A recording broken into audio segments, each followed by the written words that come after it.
नमस्कार, cook with कप्पीमध्ये तुमचं स्वागत आहे। आज मी इथे बीटची भाजी केली आहे। ही बघा किती सुंदर झाली भाजी। ती भाजी कशी केली आहे तुम्हाला दाखवते।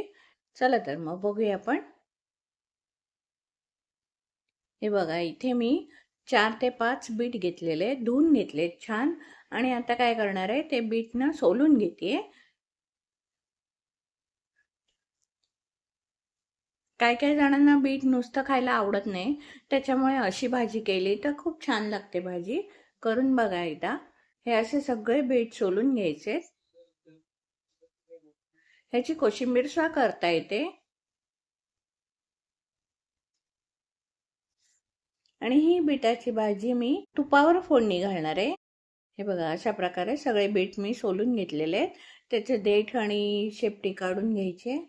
आणि आता ते सगळं काढून झाल्यानंतर मी बीट किसून घेते। सगळे बीट किसून घेते।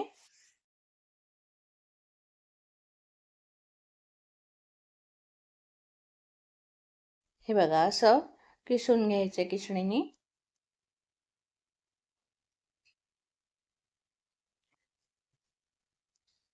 मी याआधी माझ्या चॅनलवरती बीटरूटचे कटलेट ची रेसिपी अपलोड केली आहे। त्याची लिंक मी डिस्क्रिप्शन बॉक्समध्ये देते, तिथे जाऊन तुम्ही पाहू शकता। हे बघा इथे सगळे बीट किसून झालेत। आणि ते किसून झाल्यानंतर आता फोडणी घालायची। आता इथे फोडणीसाठी मी तूप घेतले, 2 टेबलस्पून तूप घेतले।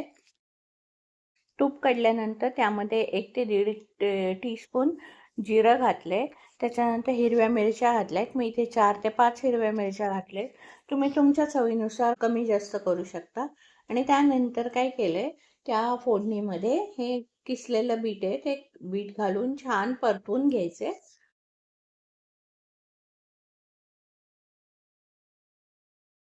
व्यवस्थित असं फोडणीमध्ये परतून घ्यायचे।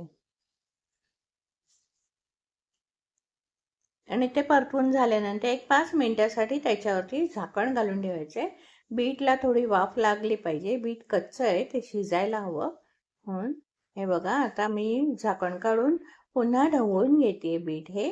आता पुन्हा मी त्याच्यावर झाकण घालून ठेवते। हे बघा 5 मिनिटांनी पुन्हा झाकण काढून बघते किती सुंदर झालंय बघा। बीट शिजत आलेलं आहे। आणि आता त्यामध्ये मी चवीनुसार मीठ घालते। आणि मीठ घालून एकत्र करून घेते, छान एकत्र करून घेते। आणि त्यानंतर ओलं खोबरं घालते त्यामध्ये।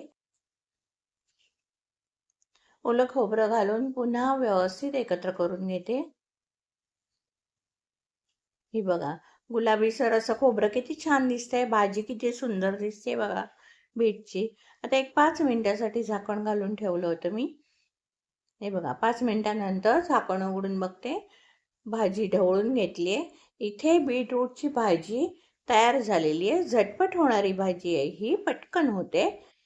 ही बघा मी इथे बीटरूटची भाजी सर्व करते। ती भाजी तुम्ही चपातीबरोबर खाऊ शकता किंवा अशीच सुद्धा खाऊ शकता, खूप सुंदर लागते। त्या भाजीवरती मी लिंबू पिळते। आणि त्यानंतर त्याच्यावरती थोडीशी कोथिंबीर घालते। हे बघा आहे की नाही झटपट होणारी भाजी, आणि सगळ्यांना आवडेल ही भाजी, खूप छान लागते। करून बघा तुम्ही एकदा। कशी वाटली रेसिपी? आवडली असेल तर लाईक करा, शेअर करा आणि माझ्या चॅनलला सबस्क्राईब करायला विसरू नका।